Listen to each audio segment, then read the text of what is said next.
Welcome back to the Law School Toolbox podcast. Today, we're excited to have ex-BigLaw recruiter Sadie Jones here with us to talk about working from home in a summer legal job. Your Law School Toolbox hosts are Alison Monahan, that's me, and normally I'm with Lee Burgess. We're here to demystify the law school and early legal career experience so that you'll be the best law student and lawyer you can be. Together with the co-creators of the Law School Toolbox, the Bar Exam Toolbox, and the career-related website Career Dicta. I also run the Girls Guide to Law School. If you enjoy the show, please leave a review or rating on your favorite listening app. And if you have any questions, don't hesitate to reach out to us.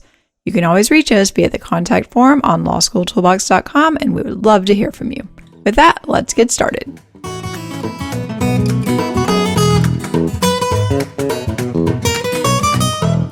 Welcome back to the Law School Toolbox podcast. Today, we're excited to have ex-BigLaw recruiter Sadie Jones here with us to talk about working from home in a summer legal job, which we're guessing some of you might be doing. So welcome, Sadie.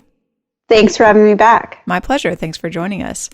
Well, it seems to me there are kind of a few different aspects of this. You know, one of them is kind of getting your work done and just the basics of where you're doing it, your internet. But then you've also got to think about building relationships because that's what a lot of these summer jobs are about. And I think also trying to keep some type of balance in your life when you're working and you're at home sort of all the time. It's easy for these things to blend together. Well, let's talk about the first, most basic stuff first, which is really just getting your work done. What do you think people need to be thinking about around this? I think it would be a good idea to set up a dedicated space that you're going to be able to, be in for like long periods of time during the day. So, you may not have sort of an office set up, but maybe there's a way to create one wherever you live. And I know some students live in small spaces or they may be back with their families. And so it may not be easy, but I would think about kind of setting it up, having it be comfortable, making sure that the internet works, right. And you have access to everything you need. It's not just going to go out. I think that's important. Yeah, I know that's a huge issue for a lot of people. Like Lee's having lots of internet issues, and boy, is that fun for everyone. Yeah, and I mean, I think you're totally right about having some place that, even if it's just a corner of a room, or even, I've worked before many times at my kitchen table.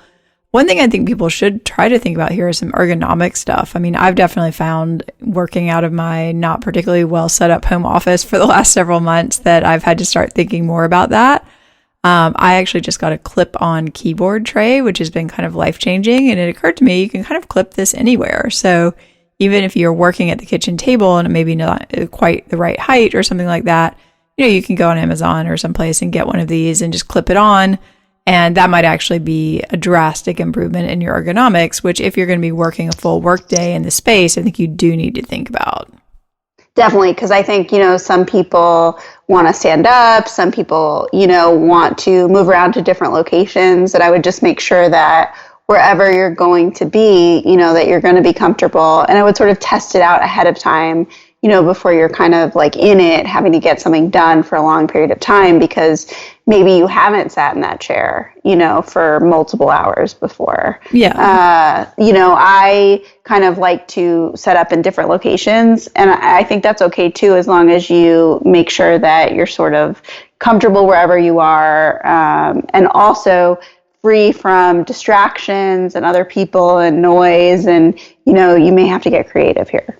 Right, exactly. And some of these, as you said, may not be ideal working conditions. I think it is going to be a challenge if you're trying to, say, work from your bedroom and you only have a bed in there and you're trying to sit on that for 8 to 10 hours a day and do work. There you've really got to start thinking, like, what could I possibly do to make this more comfortable? Could you get a desk tray? Is there any way you can get a small table in there? Something like that.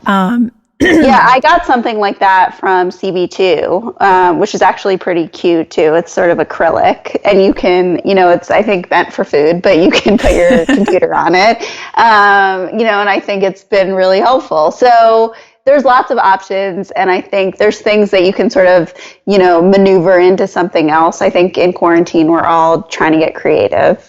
Yeah, you might even check Craigslist. I actually just gave away my initial desk that was crammed into my office closet because I upgraded, mostly to get the keyboard tray, which has really been life-changing. I'm very happy I did it, but I ended up giving away the other desk on Craigslist. So I know I gave it to somebody who said she'd been working off of her couch for the last 2 months. And so even though I was happy to get rid of that desk, she was really happy to get it. So it's not something you necessarily going to have to spend a ton of money on, and you can probably hack together or find for free someplace. But, or do a trade. A lot of people are trading, maybe you have a lot of extra toilet paper and it's a need right now. Yeah. Or maybe somebody might even let you borrow something, if you have a friend who, that they have a little table that could fit in your room, and they're probably not using it. I mean, I think this is a time where people are willing to kind of help you out and be creative, as you said, and sort of make it work. And I think along those same lines, think about, will you be on the phone? Do you need headphones? Should you invest in some AirPods? What might work best for you, depending on the kind of work you're going to be doing.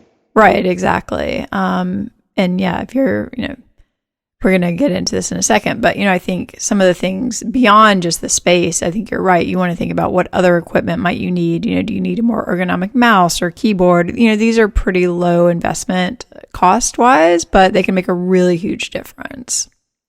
And I know you like to walk around on calls, for example. So, you want to make sure that you're not tethered to something, and that kind of thing.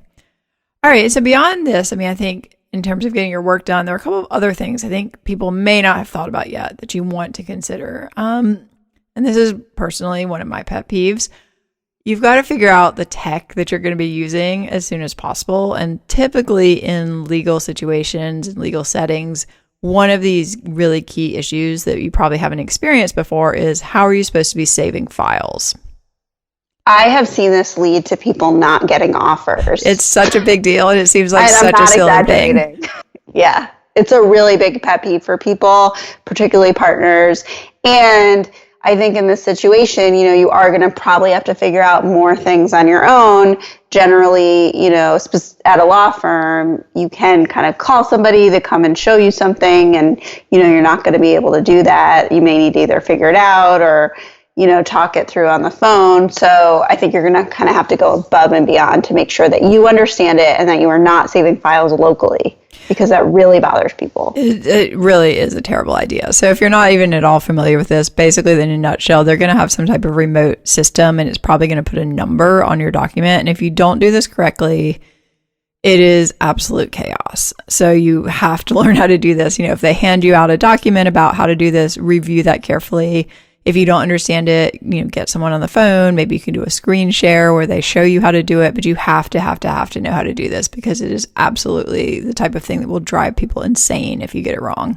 And if for some reason they haven't talked to you about it, you should be asking. Right. So I would put that out there too. How do you save, documents? Like, what's the security? And, the other thing to keep in mind is that they know every time you go into anything. Mm-hmm. So I think we talked about this before, but I think it's like along the same lines. Be careful about what you're opening, what you're allowed to be opening. Right, so don't just poke around. Yes. Don't just poke around randomly looking at interesting things, stay in your wheelhouse, basically. And just because something doesn't have security doesn't mean you have the right to be snooping. Yeah, I think you should just generally be looking at the things you need, and you don't want to have a conversation about why you're getting into other client documents and things like that. It's just not necessary. Yeah. So I think that's the absolute number one thing, is you have to be sure you're saving files correctly. You understand versioning, all of these kind of things. I think it's also really critical to figure out how people are really communicating at this point. And so some of this is, basic stuff about, do you know how to log into a Zoom call? Do you know how to set up a Zoom call, or whatever they're using? If you need to, can you set up a background? Say you are working in your bedroom, put a background on so that other people don't really see that. That's not, the most professional look. Definitely. Keep in mind that, just because you're at home doesn't mean, that they should see you in your pajamas at work. Right. Yeah. And some of those backgrounds also look super fake. So I probably wouldn't choose, the Golden Gate Bridge, which I've seen someone do on a call before. I was like, okay, I know for a fact that you're in a different state. So maybe I would just pick something really simple. Yeah, super neutral. Yeah, and you can also think about where in your space might be good if you want to take video calls without a background. So, you can always sit in front of a wall and then turn your computer around so that all that you see is your face and the wall. I mean, almost anyone is going to have a wall space that they can do that with. So that's worth considering too. And how does your lighting look and all that? There may just be places that if you're going to be taking calls, you can just do them from there and then kind of set up everything. what other tools are people using? Are they using some internal chat? We use Slack, email obviously is going to be used everywhere. I think you want to kind of understand the protocols about responsiveness. I mean, do you think these are changing in this environment, or what do you think about this? I would think that they potentially expect you to be kind of more responsive. Mm-hmm. I don't know for sure kind of how it's going to go or how it's been going, but I would think, that they sort of assume that people don't have much else going on and are home all the time. So I think that may be kind of the expectation, just to kind of be answering things. I don't mean 24/7, but I think sort of generally, and certainly during kind of the work hours, I don't think they want to feel like they're paying you and, you're watching Netflix all day. I think that's important. I agree. I think people are going to be probably a little more sensitive about, are you actually working, whether they should be or not. That's a separate conversation. But yeah, I mean, I think if you can be, you want to make sure that you're there, like kind of responding to things and being responsive and that kind of thing. I mean, this is obviously a huge issue for people who thought that they were going to be working out of the office and now they're working at home and their kids are there. Yeah. That's probably also a completely separate podcast. But, I think that's the sort of thing you've just got to sort of figure out how to deal with. And probably, do you think it's a good idea to talk to an employer about that? I think if you have something like that where you have kids and they're home for the summer, and you are trying to figure out how to balance it, I think it's definite conversation. I also think you need to just think about what's going to work for you, what you're comfortable with, because, there are more options now to have childcare and to potentially, have camps and things like that. And, I wouldn't tell anyone else what to do, but I think just consider, all your options and make sure you're comfortable with what you decide, and that, if you have taken on the job, you are expected to do some of it. I'm sure that they'll be flexible if you explain it, but I would say be as upfront as possible so there are no sort of surprises, or they have certain expectations that you're not going to be able to meet. Maybe the hours just need to be different, like you're going to have to get more done at night than you would have, expected during a summer associate job, that kind of thing. Right. I think that's completely true. I mean, obviously we're in pretty unprecedented territory, and employers on some level understand that. I mean, they may be more or less responsive and understanding, but that might also be a signal about whether this is a place you would want to work long term. But yeah, I think trying to hide the fact that you have toddlers at home and you're trying to work during the workday is just probably not going to go very well. And it is probably better just to have that conversation and say, look, this is the situation and this is how I plan to handle it. And if if you're not in that kind of situation, you're just trying to navigate sort of working from home, I would say, start off on the right foot, and I would make sure that you're, starting off as responsive as you can be and kind of going with the flow of how it seems like they're kind of handling things. And then I'm sure over time you can sort of, kind of get a little bit more flexibility. Right. And I think people just have to be patient. And understand this is still really new for most of these organizations anyway. So they may not really be totally on top of how this should be working. They've never probably hosted a virtual internship or virtual summer associate before. So everybody's trying to figure it out. And on this note, I think this is, we've talked about this before in the in-person context, but I think it's so critical in this work from home context that you really are sure you understand your assignment and that you understand how to check in, when to check in, when to get help, how to show your progress, when to show your progress. What do you think about this? I absolutely agree. And I would reference back to, I think we've talked about before, just generally how to handle summer associate assignments, just to kind of, refresh everyone's memory on the general rules. And I think now, it may be a little more difficult to get feedback, which was already difficult with attorneys. So I think you're kind of going to have to potentially take the lead more, ask more questions, make sure it's clear.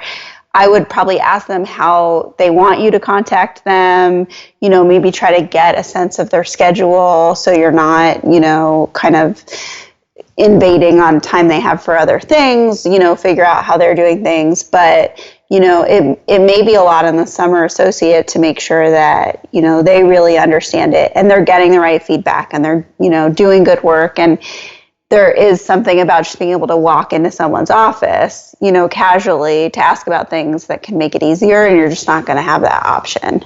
Right. I think that's just the reality. And I think it is going to fall more on you as the associate or the intern or whatever it is to kind of set those expectations and be sure that you're giving yourself kind of the flexibility to get the information you need. So, if you get an assignment, definitely make sure that you really fully understand it, you confirm everything.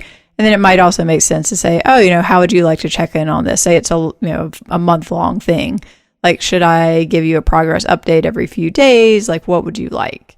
And kind of let them tell you, because, a lot of people haven't really thought about this. They just sort of, the way it works at firms is associates just kind of, some associates kind of get assignments, and then the partner who gave it to them may or may not think about that again. So, people may just be busy. They're not thinking about you. They also have other demands on their time that they weren't expecting. So I think you just want to be very cognizant of checking in and staying in that loop so that you don't turn in something at the end of the summer that's not what someone's looking for. Definitely. I also was thinking that something to keep in mind on work assignments is that, there are places where work may be slow right now. And so they may be sort of making up assignments, which is something that happens at summer associate jobs anyway. Right. Which doesn't necessarily mean first of all, it is a real assignment if they gave it to you, but it may be something that they've always wanted researched or is going to help them with something down the line just because it's not directly, a client project. They may be doing more pro bono work. So just sort of a reminder that anything you get should be taken just as seriously as anything else. And if there's a deadline, there's a deadline. It doesn't matter whether it's being turned into someone else or not. Right. And on that deadline point, I think you have to be even more aware of deadlines than normal, because the reality is there's just going to be less margin for error in all of these types of jobs, which seems kind of unfair because you're also getting probably less input. But, whether you are hoping to get an offer or a good reference or whatever it is, I think you need to make sure that you are not missing deadlines and things like that, because, it's just going to be, I think, a tougher environment than most people sort of expected going into it. Definitely. And I think this is an opportunity to actually sort of shine and show that you can adapt. And this is really weird and difficult, but you're doing your best. I think that can come across. And that is what I would suggest sort of putting out there. Right. And at the same time, I do caution people that you don't want to be like nagging your boss basically incessantly, because there can be this fear of like, oh, I've got to make sure they know I'm here. And really you're just driving them nuts by asking like 6 questions a day. This is definitely a time where you should send, one email with 6 of those questions and like clearly lay it out for them, not send one every single time it occurs to you. Because that's, people are going to go insane if you do that. For sure. And I'm assuming that they're still going to kind of have mentors and associates that are sort of assigned to you to guide you. And it's a good opportunity to talk to them about, what they suggest and maybe dealing with a specific person. Like, I'm sure there will still be people that you would feel comfortable going to. And I would, suggest sort of picking their brain about it too, how to handle things. Yeah, and that will move on to building relationships too, because I think that's a good opportunity to actually ask if you can have a video call, for example. Say that you have been assigned a mentor and, they're supposed to be helping you. So maybe even, if they don't offer it, maybe you ask them like, hey, could we have a 30-minute call once a week at this time, just so I can kind of, get your input on things or whatever. I think most people would probably be willing to do that. I mean, they're supposed to be mentoring you. So rather than just doing it all in writing, I think it can be an opportunity to get a little bit deeper relationship with a video. Definitely. And I think they'll appreciate, you taking the initiative there and wanting to do that. And, hopefully they're reaching out too and they sort of have an idea of how to handle it. But I agree. I think you definitely get kind of the more personal side of things when you can see people's faces and, talk to them sort of face-to-face virtually. Right. And presumably this person has agreed to be a mentor because they actually want to try to help you. So, you're not imposing on them. They probably do have time built into their schedule, which normally they would have been spending on this task that now is kind of freed up. So take advantage of some of that. Well, what do you think about the relationship building? Because that is such a key part, definitely of summer associates. But I think even, any legal job is building those relationships. So I think that's probably going to be the hardest part of this. All the work stuff, there's sort of a way around it. And a lot of work is sort of done virtually anyway. Yeah, so I think the relationship part, first of all, may be awkward. So just go into it understanding that, however they're going to do things, I'm guessing that there will be sort of like Zoom happy hours, and things like that. And I've heard about sort of these like Zoom lunches, which again seem awkward to me, especially to eat in front of the camera. So I would think about what you're getting. But I also think kind of put that aside and just say, this is weird, but I'm going to do my best to make the most of it and try to get to know these people and kind of put it out of your head, that it's on Zoom, and try to just have the same conversations that you would have anyway. Right. I mean, I think it's obviously going to be different than being in person. You're not going to get to go to fancy lunches and go out for frozen yogurt and go to these big social events. But that being said, I mean, I think people are going to try to make connections, and you just want to show up. I mean, it's almost the same as being any type of, summer employee. Like, you want to show up to whatever somebody bothered to organize and be a good sport, even if this isn't your first choice activity for that hour, Yeah. I mean, be on time. Yeah. I'm guessing they're going to ask you to RSVP to things, and you should do that. And you should definitely go if you RSVP'd and you have really no excuses now. You're just sitting at home. And I would participate as much as they offer you things, like you said, whether or not it's your first choice. I would participate in as much as you can. I really think it's not that big of a deal, even if it's a little strange. Right. I mean, it may not be like the most enjoyable. And like, frankly, some of these may end up being a total mess. Like, nobody knows what they're doing. They don't know if they set up this virtual happy hour. Is that going to be fun for people? Is it going to be tolerable, or is it going to be terrible? Like, we don't know. Right. Are people going to talk over each other? How's it going to go? I'm not sure. Yeah. And I think if one goes poorly and you maybe have ideas for improving it, you could also offer those in a nice way. Like, hey, that was, really fun. I mean, next time, do you think maybe breaking out in smaller groups for a while might be, a good idea, so we don't have 50 people trying to all talk at once? I mean, I think people don't know what they're doing here, so it's definitely going to take some fine tuning to get it into something that's kind of tolerable. I also think whether or not they offer it to you, whoever you're in this summer associate class with, or whoever the other interns are, you could organize something separate with them to talk about it, how everybody's handling things, whether or not the employer sets that up. I think that's going to be important here, kind of knowing. I was kind of wondering about that. I mean, because I can definitely see that being a great way to build relationships. I mean, you guys can get a Slack group or WhatsApp group going. I mean, do you think generally employers are going to be okay with people having these kind of back channel conversations? I do. In my experience, I know that I've worked at places where the summer associates actually had to plan an event themselves, like they were given a budget. And sometimes it was just for them, or sometimes it was like them planning it for the office kind of thing.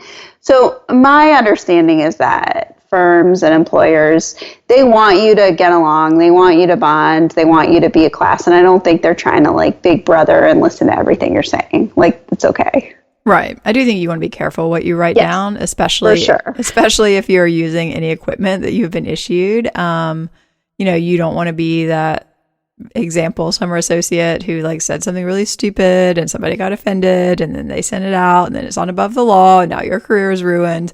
And I wouldn't even do it on, a text message that isn't firm. Right. Firm can't see it because anyone could take a screenshot. So, I think it's fine to talk about like this being weird or how are you handling it, but I wouldn't like badmouth someone or be really complainy or anything like that. Use some common sense. Yeah. Well, you'd think these would be common sense, but we live in a weird world. Yeah, I think another thing you should think about, particularly when you're dealing with like the relationships with other people, because in the class, because I can see a situation where someone's like, hey, we should all like get together at a park or like go to a bar if that's allowed or whatever. I think you really want to be smart about not obviously violating whatever social distancing guidelines are in your area if you plan to meet up. And, definitely if you do say you go to somebody's house and that's kind of in a gray area and you've got 15 people there and you're all having drinks, don't post on social media. Don't be sending it around in the firm. I think you just want to use good judgment here, and really think about how these actions might be perceived, because certain people are pretty sensitive about this, and understandably so. I agree. And I mean, we talk about kind of being careful generally about your social media, and definitely here. And I'd also keep that in mind in like what you're reposting, how political you want to get, however you feel about things. I would kind of be careful thinking about what other people are going to see and how they may read into it. And, I would kind of stay in the middle as much as you can here when we're talking about, wanting to get a job offer. Right. I think you just don't want to be that example of like bad behavior over the summer, whether that is work related or outside of work, but becomes a public type of situation. Well, and I think you can think about if you kind of have an inappropriate party where everybody is really close together and somehow it does spread there, they're going to find out. So yeah, that's another great point. That would be a disaster. That would be a total disaster. So I would err on the side of caution. And I'm not saying that there aren't ways to meet up. And, there may be employers that are trying to find options, to see people in person, and there may be a safe way to do that. And that's up to you to decide, how you want to handle it. But yeah, I would definitely be cautious. Right. I mean, say, for example, they decide to have like a small group activity in a park outside, and they say that you have to wear a mask. I mean, that's not the time for you to be sharing your feelings about how this mask is violating your First Amendment rights or whatever. I mean, yes, definitely. Yeah. I would just do what they've asked you to do. Right. Exactly. Put the mask on or don't show up. But like, you do not need to be sharing your opinion on that. All right, well, we're about out of time, speaking of time, but let's talk a little bit about how to maintain balance in these situations, because I think it is really easy oftentimes these jobs are pretty intensive anyway, and it could be easy, I think, for this just to bleed over into your entire life. I agree. And so I think you can kind of get an idea of what the hours are that are sort of expected of you or when people are working, and I think it's fine to turn it off. Whenever that would be. Normally, summer associates wouldn't be at the office very late. Depending where you work. So there might be exceptions to that, but generally they're not worked too hard. But yeah, and you may need to finish things, or there may be times where you have to work later. But I don't think you need to make yourself available 24/7. And I think we're all trying to figure out, working from home and balance. And so it can be hard to kind of put it away. On the other hand, you may not be able to get stuff done always during the exact same time during the day. So maybe you have to work later to make that up. So I think it's sort of figuring out what works for you and where you can kind of have your, personal life and your family and, other people you maybe need to take care of with, doing your best with the job. But I would think that most employers are being, fairly understanding of the difficulty. Right. And they are probably going to ask you to record your time more or less. So you are going to, you can't just do nothing all day. And I think the key here is, I always like to find out when the people I was working for preferred to kind of start and stop their day. And they may also be working on really weird schedules. If you're working for somebody who's got kids at home, I think it's even more important just to say, like, look, when are you working and when do you want me to be available? Because even if they're working, say, from 8 o'clock in the evening until midnight, they're probably not going to ask you to be available then, Right. And but you probably also want to know, like, why am if they're sending you a bunch of emails in that time frame, like, do you need to respond to them right away? Maybe not. But I think just being clear, most people, if they're at all reasonable, are going to say, I'm working this weird schedule because I've got small kids, but I don't expect you to respond to any of this until the next morning. Definitely. And I think something to keep in mind is that sometimes you sort of set the expectation. So if you, for some reason, are waking up in the middle of the night and responding to emails, people are going to think that you respond to everything within 5 minutes. Right. And you can kind of set the tone. And I can tell you it's impossible to come back from that. You can't then decide you're not going to do it. So I would just say, to keep that in mind, what do you want to put out there? What do you think you're able to do within reason? And this is hard.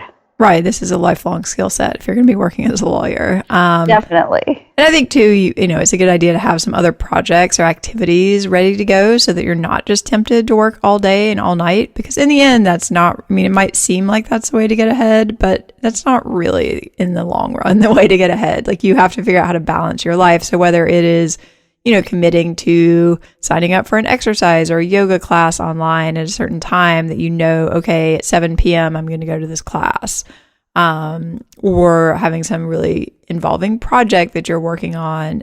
Because I think that you just don't want to be working all the time just because you can. Definitely. I think that's a really good point. And I think just generally in life right now, that's good advice, you know, to sort of have some other things to kind of occupy your mind. Right. You know, and to stay active and go on a walk and do those sorts of things. So, yeah, I think the balance is hard, but this is actually an opportunity to sort of figure it out. Because like you said, even when we do go back to the office, you know, being a lawyer and trying to balance things is always hard. Right. I think this could be actually a good opportunity to start setting some boundaries early and figure out what you're comfortable with and what you're willing to sign up for. All right. Well, we are pretty much out of time. Any final thoughts here? It's just that this is sort of the unknown. So I would say that I think if you use common sense and you're sort of doing your best to navigate it and being honest with people and being understanding, you know, that everybody is in a difficult situation, I think that's going to go far now. Just to have as much patience as you can with yourself and other people. I agree. I mean, this is weird for everyone. I think if you do your best, you show up, you're a good sport, you know, you're probably going to end up being fine. And in the end, it might be this weird bonding experience that you can look back on about that weird summer you spent. And just try to be, you know, reaching out to people and communicating as much as you can and really make the best of it. All right. Well, thank you so much for joining us. Thanks for having me. Our pleasure. With that, we are unfortunately out of time. For more career help and the opportunity to work one-on-one with us, you can check out careerdicta.com. If you enjoyed this episode of the Law School Toolbox podcast, please take a second to leave a review or rating on your favorite listening app. We would really appreciate it. And be sure to subscribe so you don't miss anything. If you have any questions or comments, please don't hesitate to reach out to Lee or Alison at lee@lawschooltoolbox.com or allison@lawschooltoolbox.com. Or you can always contact us via our website contact form at lawschooltoolbox.com. Thanks for listening. We'll talk soon, and good luck with your summer job.